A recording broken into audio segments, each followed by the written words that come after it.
Cami, we are live now. Let's get started. Awesome. Well, good morning, good afternoon, good evening, depending on where you are in the world. But we're happy you're here, so thank you for joining us. Um, my name is Cami Moore, and I am starting my journey within the last couple of years into data analytics, data science, and now recently getting into AI. And so I thought it was important as I learned these things about AI to talk about what was real and what was not about it. So that is kind of what this presentation today is going to be about. The topic of conversation is going to be about what's really true about AI and what's not, because I think it's important to talk about these things and have these open conversations. And I had a lot of the same fears that a lot of people have, and I believed a lot of the myths and a lot of what media was telling me before I started at AxGen. And so I think it's important to share that information, and this is a great community and a great place to start. So welcome to this conversation and this myth-busting AI edition. We're going to separate the fact from the fiction in AI, basically exposing media misrepresentations, marketing misrepresentations, and uncovering the actual true capabilities and limitations of AI. Many people have a lot of fears surrounding AI, especially as it comes more integrated into our society, which is totally understandable. Like I said, I had the same fears too, and I feel like a lot of people do. It just comes with the fear of the unknown, which is okay and it's natural, but it's also important to get educated about these things. So it makes it a little less scary, and we can start to face the future with confidence, which is good. So we can move on to the next slide. That would be lovely.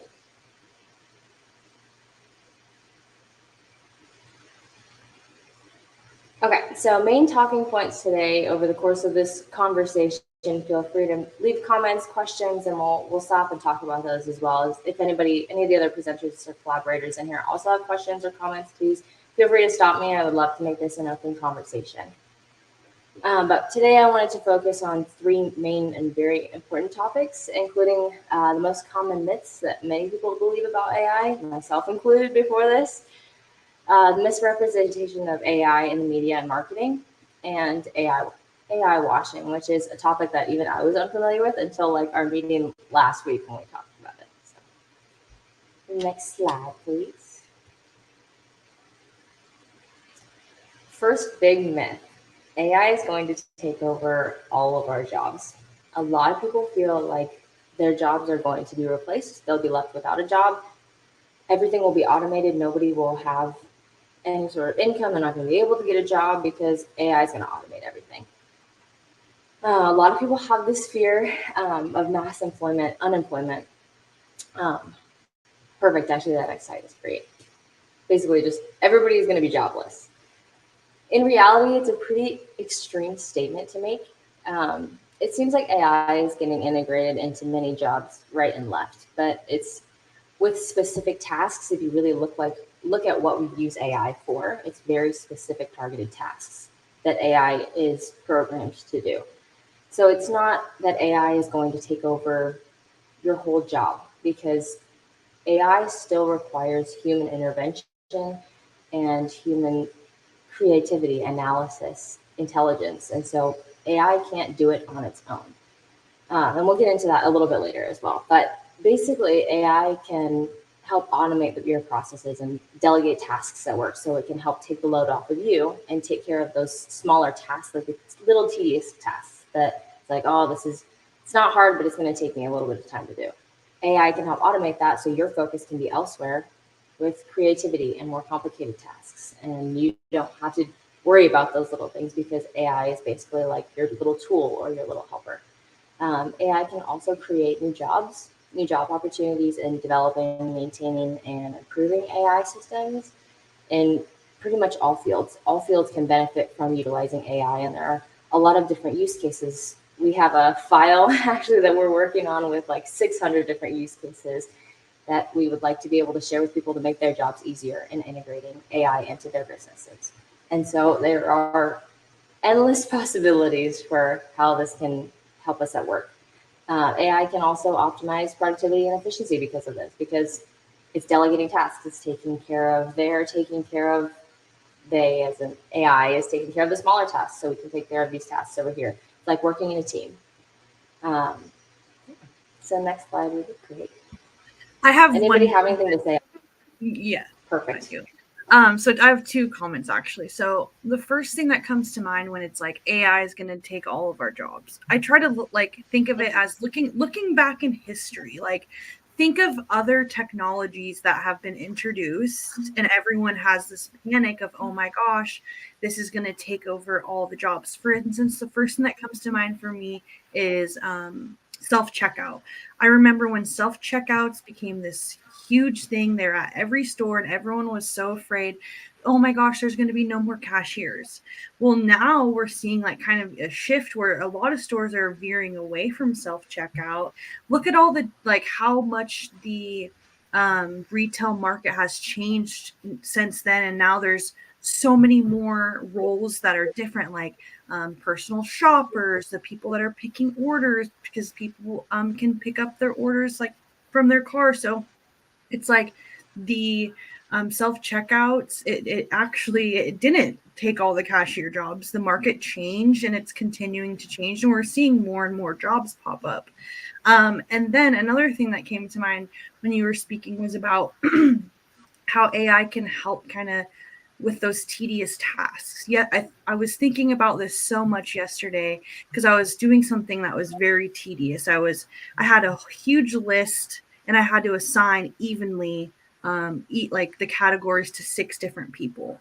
And I could have sat there and done it manually and it would have took me 10-15 minutes, but I hopped on a chat GPT. I gave it the list and I said, hey, can you please sort this evenly between these 6 people? Within 30 seconds, I had that done for me and saved me so much time. So huge benefit of AI for those types of things for sure.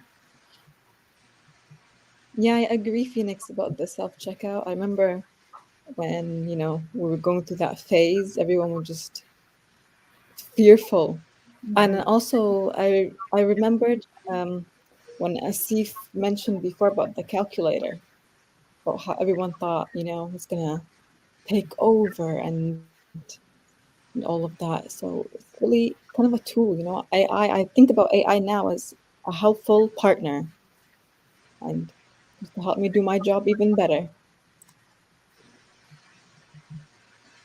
Exactly. Wonderful point. Thank you so much for speaking. Phoenix, that is a great point about the self checkout. And I think that happens with a lot of things that are introduced and overhyped. And like really, there's a lot of excitement surrounding this. There's a lot of fear, but there's a lot of excitement. And so we tend to shift to the extremes. And so it's like, oh, this is going to be in everything. We're gonna incorporate this into everything. And that's great. But we also have to take the correct steps to make sure we're incorporating the right ethics and responsibility and regulations. And so I think right now we're kind of in that phase of like, let's throw AI at everything. And so it'll kind of scale back as we get into it and realize the actual correct utilization of AI. And I think that's a lot of our goal here at AxGen. But it's important that we kind of scale that back into reality a little bit because we do, as humans, tend to be like, let's throw everything at this. So that's a great point. Thank you for sharing that.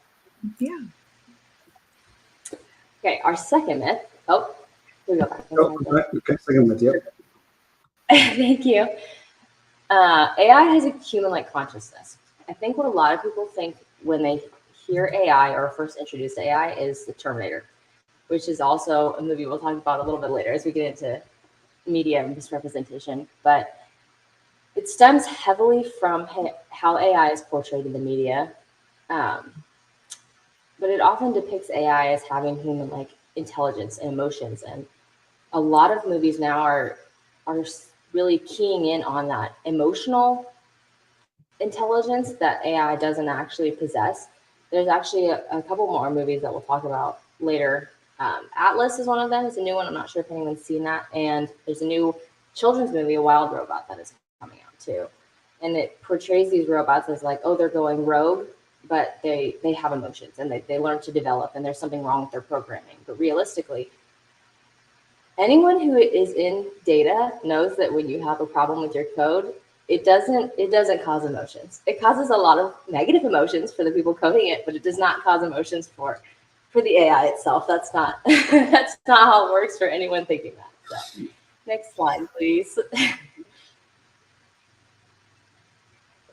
In reality, the AI only does what it's programmed to do. So we can't program these emotions. We're just starting to kind of understand exactly in our brains how those emotions work. And so there's no way that we can program those into artificial intelligence.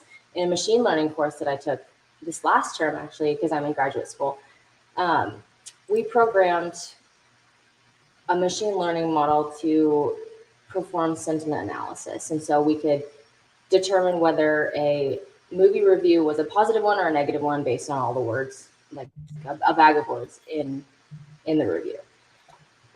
This is the closest that we can come right now to AI being able to understand emotions. AI can't have its own emotions, but using words that we train it with, we can start to kind of decipher whether something is positive or negative, or we can put class labels on different reviews or things like that, different books, or so stuff like that.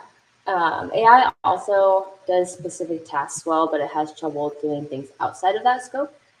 So if we program something to put class labels on movie reviews, determine whether they're positive or negative, it's not going to do as well with new data that does something on the outside. So if we have a different request for it, does anybody have an example? I'm like totally blanking right now of something else that we could ask it.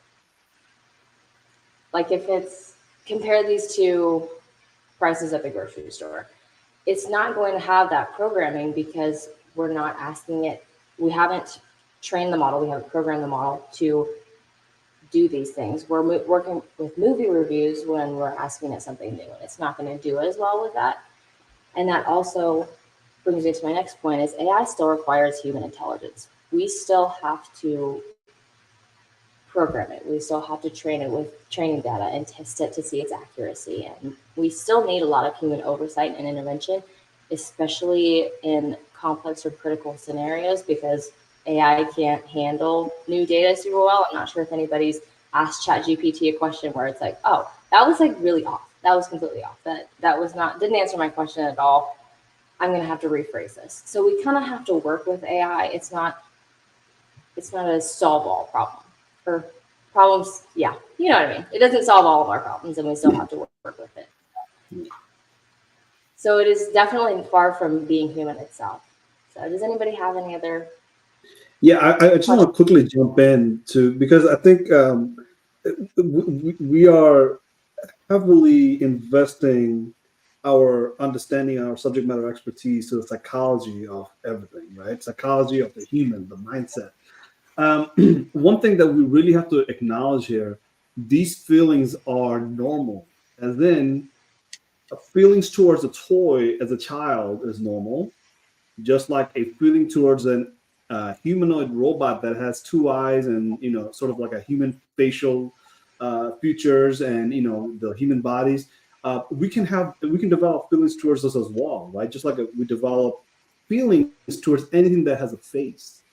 So let me just go a little bit deeper, right? A toy or a car that has a human-like features is far more closer to us than none, right? Because it's not an alien, right? It has a human feature behind it. So if you look at the capabilities like car that drives itself, we don't have much feeling associated with it, right?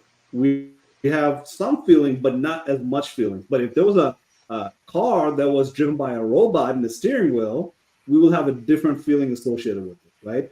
So the feelings that we are associating, it's based on the human features that an AI will have. And for humans, our mindset, our psychology, the way it works is that anything that has anything human-like features, we get really close to it. We get closer to it, right? Versus the ones that doesn't. So AI is so close to us. For us to separate AI from, what we have previously experienced, it's going to be really difficult, right? It's going to be really difficult because anything we know in human pattern recognition system, right? Our brain is a pattern recognition system. Once it identifies anything, it wants to put a human feature on it. So AI is one of the sensitive ones that we really have to be aware of because it impacts us psychologically differently than any other technology that we have seen previously or got accustomed to previously. So I think these are the great examples of how we really have to approach AI with some curiosity, but also be aware of our psychological impact on how we engage with this AI. That's a great point. That was also a really important point that I remember from one of our last meetings was talking about how when our brain sees these patterns, it's very, very hard to unsee it. When you were talking about that, it reminded me on campus, we have these little starships, little Wally robots, and they're like a little white box about the size of like a small dog. And they're little robots and they have wheels and they have this cute little like orange flag and they run around and they bring you food on campus so that we don't have to have like food can be delivered. And people got really attached to these things. And one of them got hit on the train tracks actually. And they had a Barstool Weavers had a whole funeral for it, and all the little Wallies came and like had a memorial at the railroad site. And it's like these little robots, but we attach these emotions, and people were really upset about this thing getting hit, and things like that happen all the time. So that reminded me of that. So if anybody's seen those little starship things, anybody even watching this, that's also what we're talking about. So I have a question. Oh, Yeah. sorry. And this may be kind of being a devil's advocate on this. So I'm wondering, okay, AI cannot have like these emotions and feelings, but can it pretend or kind of act as it does have those emotions and feelings? I've been sitting here trying to think of the movie, but there's this movie where this man like falls in love with AI. He's like talks to her on the phone or something. I don't know if anyone can remember the name of that movie. It came out a few years ago. Her, What? her, something like Yeah, that. I think yes, I believe that's what it's called, something like that. And the AI kind of it spoke and it said emotional things. So like, how do we decipher between it pretending to have these emotions versus it? How can people tell the difference? Basically, like, okay, it's saying it's emotional, even though it really isn't emotional. That's going to be really interesting to kind of address that aspect in it all. Yeah, that's a I great think point. the terminology that it uses, we can interpret it as emotional. Mm-hmm. Yes, very well said, Nora. Thank you. That was a perfect way to say it. Yeah. I think it's similar to how we process things. Like if Phoenix came to me and she was like, "Hey, I'm really sad about this. When my friend is mad at me and we're fighting, and I am pre-programmed with, okay, she needs me now. How can I meet her needs? How can I, based on what she's telling me, how can I best help her solve this problem?" That's kind of how the AI works. Also, it intakes that information based on other examples, based on, okay, I had a friend last year who also was fighting with a friend, and this is how I dealt with it. This is how I helped her through this. It's based on that data that trains the model. And so now if you're coming to me, then I know how I would react to that. And obviously you're a different friend, so it's not going to necessarily be perfect. The accuracy may not be there. But I have a starting point with how to help you with that. And so I think that's also, please feel free to correct me if I'm wrong, but that's how that AI works also, is it's taking those inputs based on its training and giving you an output. Mm-hmm. And I think deciphering between, because it does feel, it's very hard not to get connected to these things, and especially with, we saw in one of our earlier meetings, there is AI that can now like verbally talk to you instead of just like it's typing to you, but you can have a full-on conversation with it. That is very hard not to get sucked into. Even just watching the demo of that, I was like, wow, this is incredible. So I think understanding that how AI works and having these conversations and keeping yourself in check is how we're going to be like, okay, well, I know that this thing is just like, and you can have great conversations with AI. But I think just keeping ourselves in check. I agree. I'm sorry, we're kind of going on a tangent on that. That brought up another thought for me, is how, schools, it's so vital that they teach safe AI use so that children and even young adults can actually learn these things, because most people probably aren't going out and seeking this information. And so they're not aware. And so they're going to grow those kind of unhealthy attachments and relationships with AI. So, that's just a big piece for me is I really advocate that institutions are teaching this, how to use AI safely. It's so vital. It's mind blowing that they're trying to just kind of push it to the side right now. But I know that we're in these growing pains. It's really in our face right now. People are trying to figure out what to do. But down the road, safe AI use needs to be implemented in education. Absolutely. I definitely agree with that. And this rise of AI and all the hype around it has really popped up through COVID as well. And so all the COVID babies that aren't used to socializing and interacting with people, then they'll just interact with the AI. That actually just brought up that point for me. That's a possibility as well. So I think that's a really important point to make and important education to have as well in school. Absolutely. Awesome point. Thank you, Phoenix. Okay. If anybody else is good, we can move on to slide number or myth number 3. Give me a second. Calculator problem here. My calculator is not working. There you go. My calculator is working now. Perfect. Third myth, most common myth. AI will infiltrate every part of our lives and we'll have no privacy. When I was talking about doing this presentation, I was talking with one of my roommates, and he was saying so he was asking me a question, basically, we're not going to have any privacy, right? And he was asking me questions about this, which is why I wanted to make sure that this was in here. There's a fear that AI will be basically monitoring every aspect of our lives and leading to a complete loss of privacy, with AI systems constantly collecting and analyzing our personal data and all of our data. And people worry that it's going to be in every part of our life. The fridge is going to have AI. The lights are going to be programmed with Alexa to turn on and off. And the blinds will, and everything will be AI. So we can move on to the next slide. There you go. This is it. Let's get it in. Perfect. The reality of it is AI integration is heavily reliant on social acceptance. And it's hard to believe that there will be that many people that want to integrate AI into every aspect of their lives. We're still social creatures. We still want our privacy. We still want to hang out with friends. Not everything needs to be with AI. And those people that just want to have a relationship with AI, or they want to hang out with AI, they want to have those conversations, they can do that, but it doesn't necessarily have to be a part of each of our lives. And I don't think society will really allow that to happen.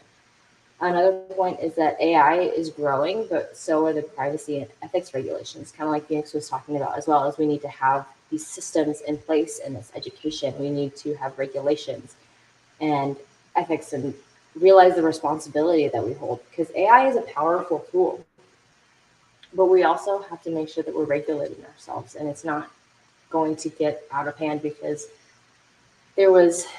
we had talked about in one of our earlier meetings, there was a situation where somebody had leaked like a big company's like back coding or something. There was some big portion of a company that one of their employees leaked to AI because they were like, "Hey, can you help me like fix this, or can you help me solve this?" And then it's just like that data is out there.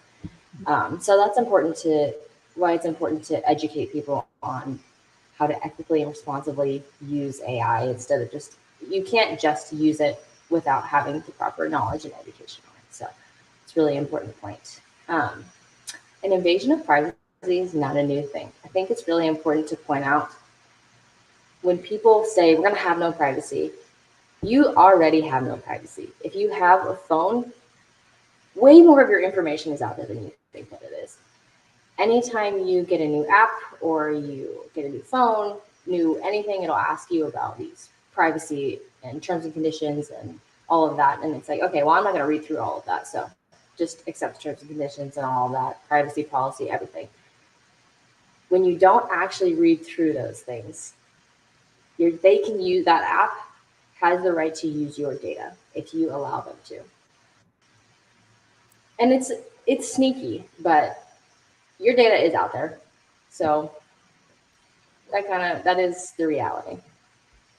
Does anybody have anything to add to that as well? Yeah, I was going to say, like, the privacy part is so sensitive, right? But at the same time, because somebody, I don't want to go too deep into it, but let's just call it what it is. Because other people have sacrificed their privacy, we have the internet that we have today because of that privacy sacrifice, right? So it didn't go all to the waste, right? But now we really have to say we didn't have much of an opt-in option while those privacy were being violated and sacrificed for greater goods, I would say. Now we really have to start discussing what is private and how far do we want to push it? What's that red line that we don't want to cross? But that red line always gets pushed and squeezed away from a user's interest versus the greater good of whoever it is. We don't want to name names here, but at the same time, the sacrifices that are being made in a privacy world, we really have to shift and understand privacy from a different perspective, right? Not necessarily just from what's good for me or what's good for somebody who's going to make money off of my privacy. I just want to leave it at that, but it's a very, very important topic. And I would say safety, security, and privacy is the core concerns that is literally not shifting the AI machine learning solutions from your ideation point because of safety, security, and privacy. There's tons of AIs out there that are not even being considered because of safety, security, and privacy. That's a So great point. would this also include, like, when you're talking about something, then you open your phone and you find exactly what you're talking about marketed on your phone on like social media? Would that be part of like privacy? Like, I'm pretty sure we all have went through that. Or we're talking about something, we just open our phone, we open, YouTube or Instagram or whatever, and we're just like, wasn't I just talking about this? How did we just end up? So it's wild. Wow. Yep, that happened to me the other day, actually. All right, if we could go to the next slide. And I see that we're a little short on time here, so we'll go over the next couple of topics pretty quickly. But basically, misrepresentation in the media is helping cause a lot of fears that are based off of fiction. All of these movies, Terminator, Atlas, The Wild Robot, Atlas and The Wild Robot are newer movies. I don't actually think The Wild Robot has come out yet, but a lot of people are familiar with Terminator. If you are Gen Z or millennial, you also grew up with Disney's Smart House. That's another example. But back when I think Smart House was 1999. I think it came out in 99. Terminator was 84. At the time, Arnold Schwarzenegger's character comes back from 2029. That is only 5 years from now. So these movies were really futuristic at the time, and it's like, wow, that is so far out. Like, it's a lot of people thought of it was like they can really understand that it's science fiction. Emphasis on the word fiction, being not real. I think it's important that we note that these went from being very futuristic, very, oh my gosh, this is crazy that could never happen, to the Terminator being his own, like, he's his own being. He's this cyborg who's just like coming to Earth too. I haven't seen the movie in a long time, but I do know it's along the same lines. To now these movies, people are still recalling them. People still talk about Terminator all the time. And it's like they're using their pattern recognition in their brains, and it's like, oh, this is the same thing. Like, this is AI now, especially because it's all on the same timeline. This is 5 years from now. Like, this could happen. No, like that's not entirely true. And these robots that people are developing are still very, that's its own topic, but they're still very underdeveloped than what we think that they are. They're definitely far from being the Terminator. Atlas is one where JLo basically is tricked by her half AI brother when she's a child, and connecting their consciousness together. And then she has, like, he's now a conscious being because he like stole her consciousness essentially.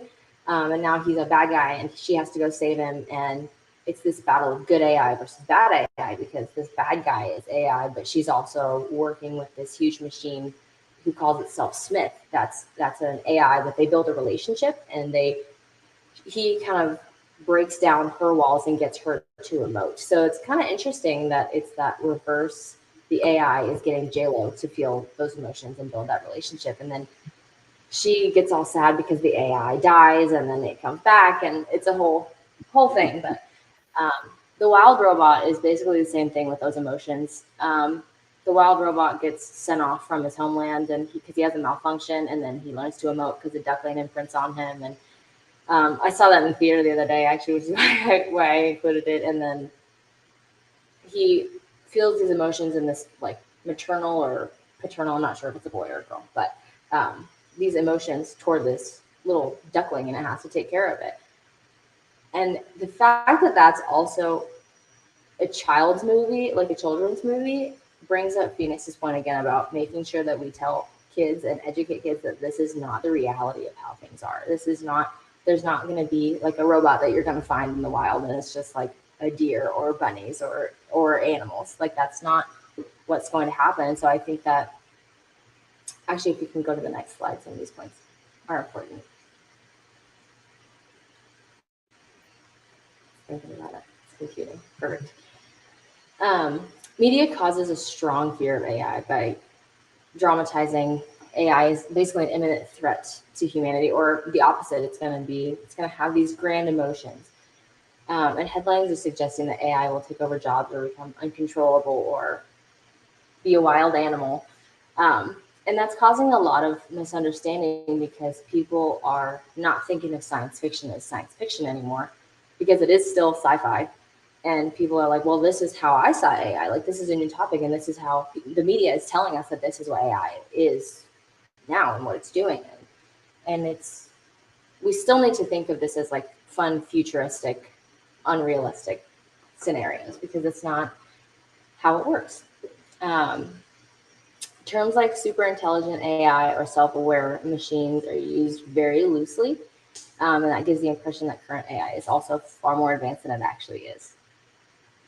Some positive uses for AI are often also underrepresented compared to sensational stories about AI failures or ethical breaches. This is a very important topic because the AI, or not the AI, the media capitalizes on fear. And so we see a lot of negative stories on the news compared to health workers are now using AI to diagnose X, Y, and Z, or nobody really wants to hear about those small success stories or how it's doing the good, because it doesn't rile people up the same way as like, oh, Elon Musk is doing this and there's ethical breaches and data breaches left and right, and they're lying about this and that.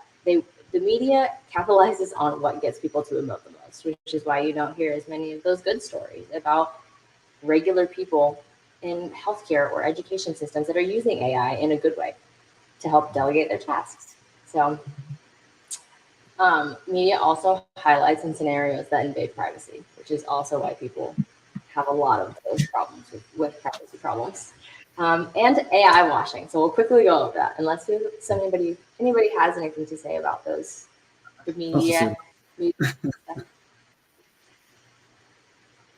Yeah, I was going to say, AI washing is my favorite terms to talk about, and I think you guys heard me talk about it in a lot of the conversations we've had.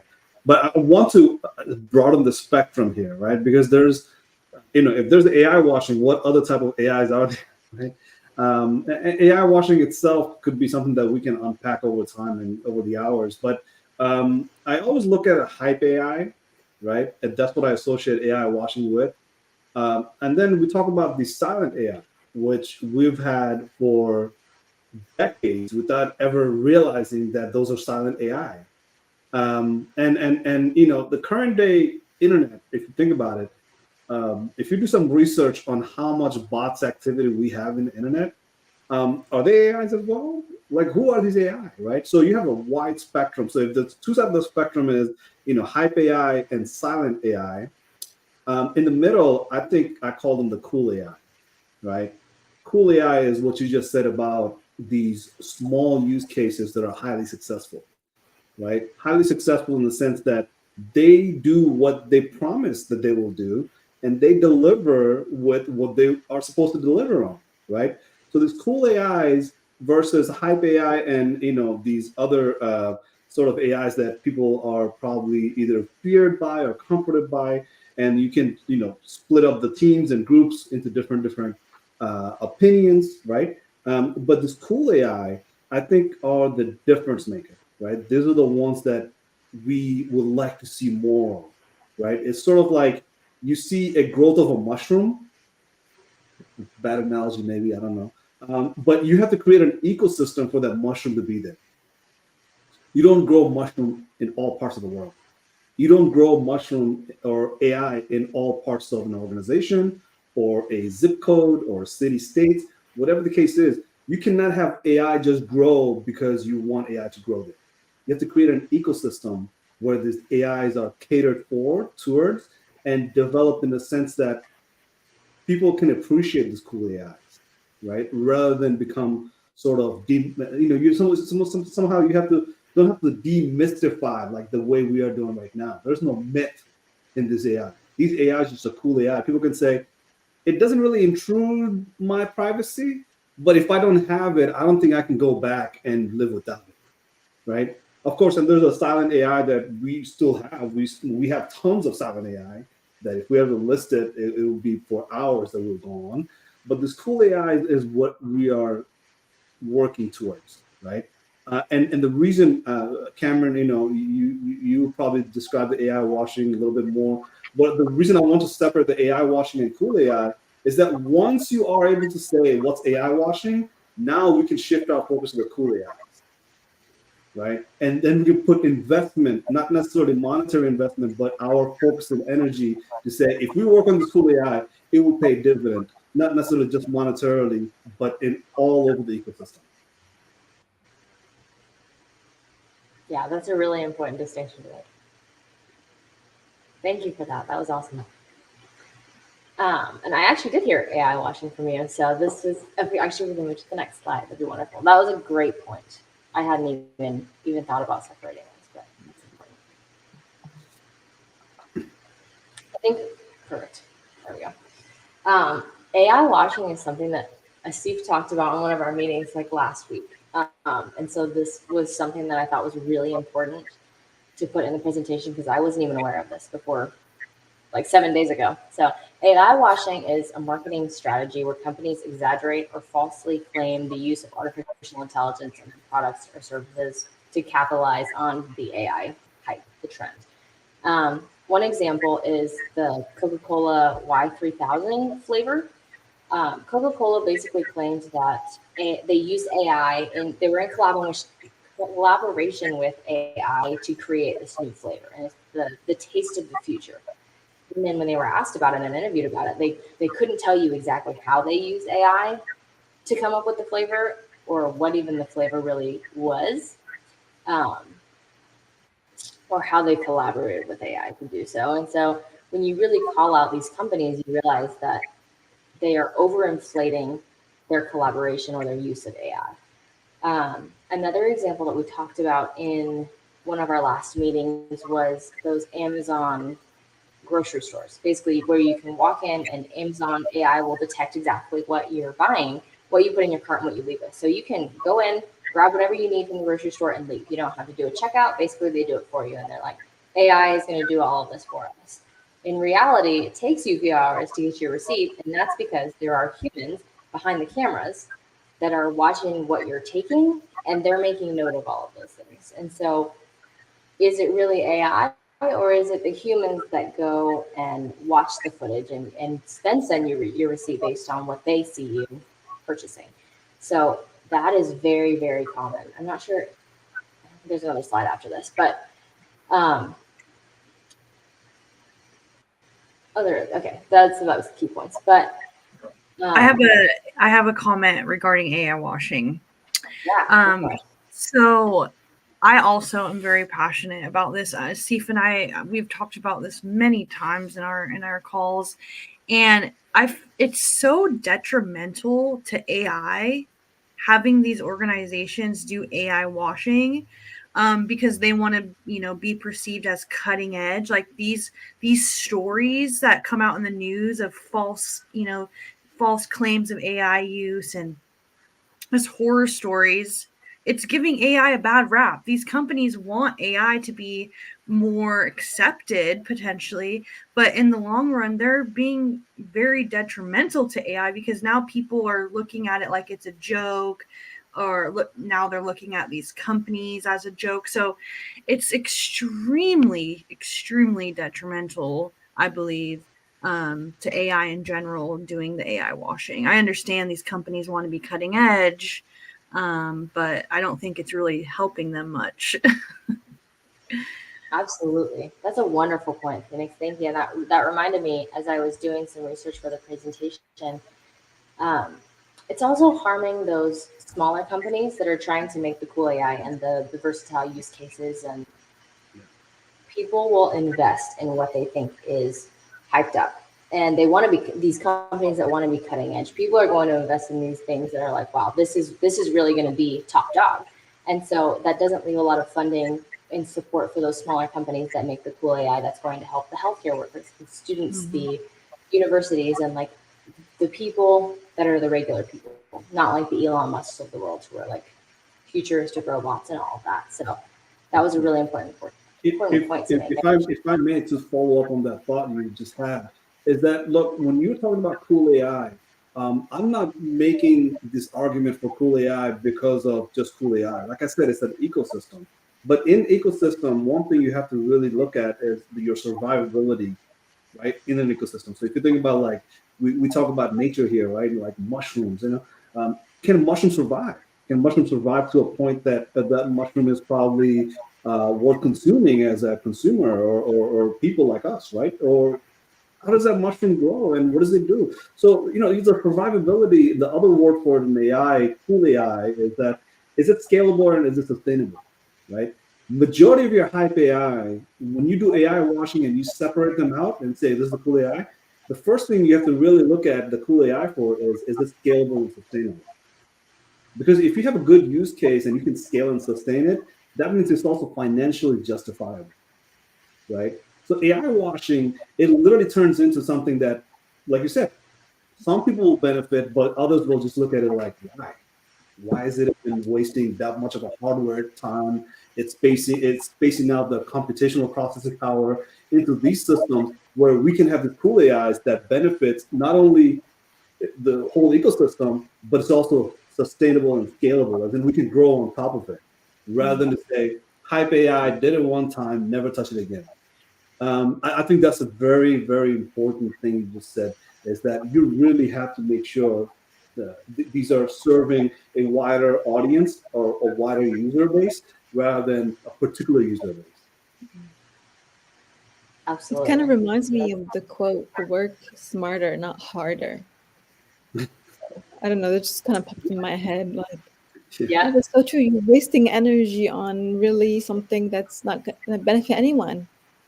These systems are really are opening a lot of people's eyes about how much power it consumes, and when you consume those powers, how much water are you wasting? Remember, we talked about the blast radius of AI.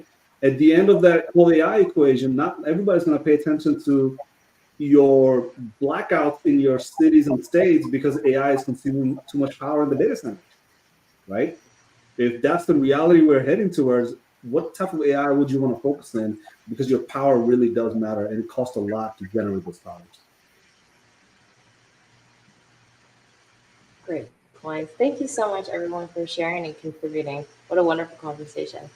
We're a little over on time, but that usually happens with us. We like to chat, and we're passionate about these things, which is very good. So, Well, key points. we wouldn't be able to do it any other way. We're very passionate about this topic. Exactly. It's a great time. But key points: media is often exaggerates and misrepresents AI. Science fiction is science fiction. Companies often play into the AI hype and market their products inaccurately using AI washing. AI is not the devil, the Terminator, or an upgraded human.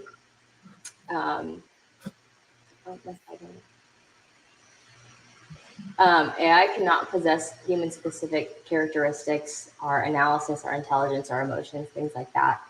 And we can really benefit from ethically using AI and understanding the responsibility that comes with that. So thank you so much, everyone, for being here today, for contributing. It was a wonderful conversation.